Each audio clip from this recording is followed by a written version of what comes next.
thousands of applicants, 8 spots, my last opportunity to get into med school. And there was zero chance that I was gonna waste my time studying hard like everyone else. So I stopped taking notes, stopped coming to class, did everything that everyone told me not to do, and somehow ended up scoring in the top percentile, beating thousands of students while also getting in a fair bit of trouble for it. This is the story of how the wrong method of studying turned out to be one of the smartest things I ever did, and how you can transform the way you study pretty much overnight and make that academic comeback that you've been dreaming about for years. In 2019, I was backed into a corner. I just screwed up my exams and the dream of med school was going up in flames. But I found a loophole, a very niche transfer route through a university in the UK, thousands of miles away from me. The catch was they only selected 8 people out of thousands applying to transfer to med school, and on call, they literally told me, word for word, do not come here if you're just doing it for this, you won't get in. It felt like a pipe dream, but for some reason, I just knew I had to do it. And to even have a chance of getting in, I had to rank in the top 1% of the cohort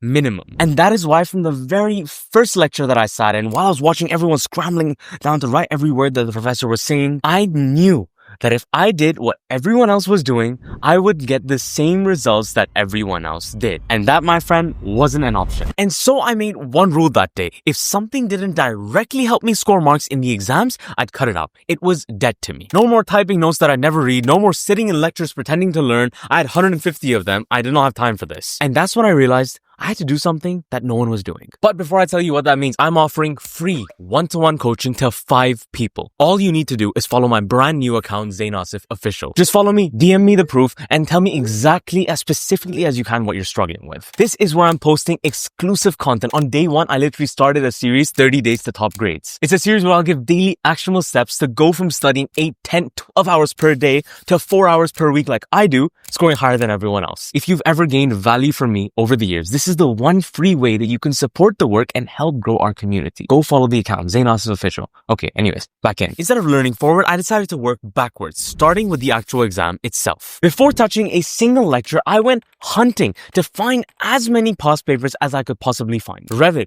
Facebook groups, screenshotting official Sudoku papers, asking older students. I did everything like a squirrel hoarding for winter. I analyzed them and saw that they were repeating questions. There were some topics that were being tested again and again, similar phrasing, different answer options, and that was the golden nugget. So I built a spreadsheet that tracked how often a topic came up, and later on, used it to decide what was actually high yield and what was just nonsense noise. I've been doing this past paper analysis since I was like 15. I even predicted my MYP math online exams, the whole structure of them. My IB biology essay questions, I'd done them all before. But this time, I was doing it very early, like 1 month into uni. And that was one of the smartest decisions I made that year. But now I had a problem. Even if I knew what to focus on, how the hell was I going to get through 150 lectures, which are each 100 slides, 130 slides? Insane. I really did struggle with like what to do for several weeks. I was trying to read through all of them, trying to read only selectively, trying to watch the lectures on 2 times speed. Nothing stuck at the end of it. And eventually it hit me.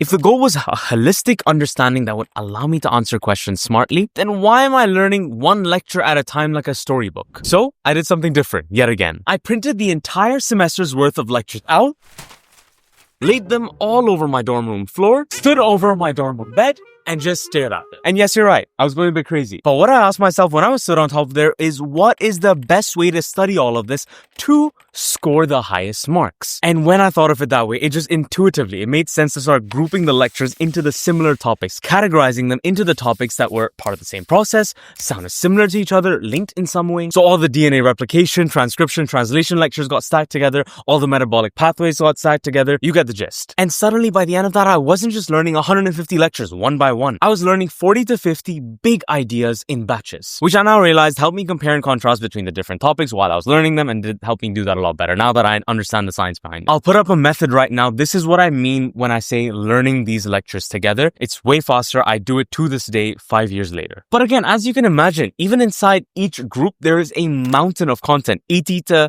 100 slides per lecture. And I'm not reading through the whole lecture 1 slide at a time without knowing what was happening in the whole thing, what was coming up next. So naturally, I just started to flick through the whole thing. Before I started a lecture, for 10 minutes, I would see what it was about, what was in it, just so I could wrap in my brain the idea that, yeah, I was spending the next 2 hours doing this. What am I actually doing it for? And I didn't know this at the time, but this was me priming my brain before learning. And it was priceless because immediately it showed me, number 1, how the lecture was structured. Number 2, what topics they gave more slides to and less slides to. And number 3, allowed me to read through the basics of the topic in a no pressure way. And now, when I went through the whole thing properly, I already knew where what was important, how much time to give certain things. It was like looking at the picture of the puzzle box instead of just dumping all the pieces on the table and randomly trying to see which ones fit. And if you're studying a complex topic and don't understand, then my suggestion is actually to ask more questions. But instead of using Google or ChatGPT, go on something like Consensus AI to get verified answers for all of your questions, to get deep analysis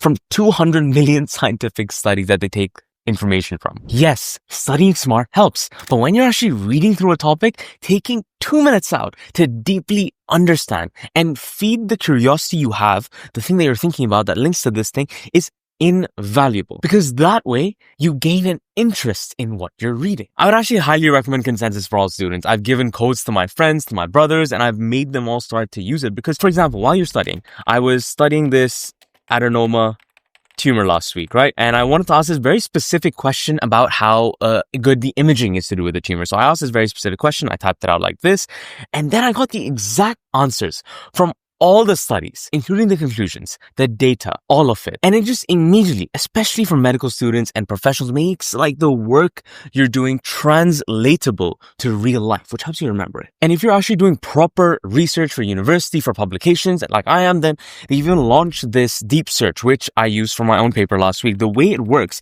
is it breaks down a single question that you add into 20 plus targeted sub-searches. It analyzes every paper and gives you back a full cited report with like a visual map of the entire landscape of the question that you asked. I've given it to my friends who are using it for their own research and publishing, etc., and they've all said it's crazy good. So if you're curious and want to experience using this for yourself while you're studying or while you're doing the research, then use the link in my description, use my code at checkout and get a discount off the premium subscription as well, and enjoy. Let's get back to the 4th step. And finally, now the big question, now that I actually have to start learning the lectures by heart, what do I actually do while I read them? Because just reading won't help.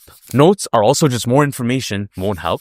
But questions, creating questions activates the info that you're reading. You have to think about, how is this going to be asked in the exams? What is a good question that I can ask myself, test myself on in the future? And that, more importantly, was why I started to make these questions, because I wanted to use them in my future revision sessions to test myself on the knowledge that I'm learning. So making questions makes sense. There's utility in them. So while I read through the lectures, I converted every slide into questions. Well, not every slide, 10 to 20 per lecture, generally all the important stuff that I needed to know. Focused questions that sounded similar to the past papers that I read. And then when I practiced them in the future, I color-coded them red, orange, green, depending on how well I knew them. Importantly, for the ones I got wrong, I spent double the amount of time trying to understand them directly from the lectures. I didn't waste time trying to make answers from scratch. I used the lectures, I referred back to the textbooks while I was doing those questions. I'll put on screen the whole summary of the recall question method. Now, let me be honest. All of this sounds like some perfect method that I drew up in the air. I suddenly figured out where everything was happening, and I knew what I was doing immediately. But at the time, you have to understand, it felt like the biggest gamble I was making. This was my one shot to get into med school, and I was skipping lectures. I wasn't making notes. I had no cushion, no revision material to go through. Just these color-coded question documents. And even for those, there'd be weeks where I felt like I knew nothing. And then one day, I got emailed by the professor saying, concerned over your lecture attendance. My supervisor even sat me down, told me I had to start coming to class, otherwise there'd be consequences. Everyone around me, all my friends were like, what the hell are you doing? You're gonna fail. They had all these perfect documents, Notion dashboards, tiny little folders with everything, and me standing there with my questions and lectures all over the floor. But again, I was learning better. I had a feeling, I was a gut feeling that I was learning better and that this method made logical sense. And then it happened. A friend came over to my house to revise. She asked me to explain something that I'd learned like weeks ago and only done it once. But when I started to explain it, it just flowed. I wasn't thinking, I wasn't guessing. I could just see, just see the topic in my head, like a map. Everything was linked, and the lectures, not just one, but multiple of them, made sense to me. And I remember this. When I finished, she just stared at me and said, that was so good. That made so much sense. How much have you revised? That was a better explanation than the professor did. And yeah, I was shocked too, because I didn't even feel like that I knew it that well. I hadn't revised 10 times.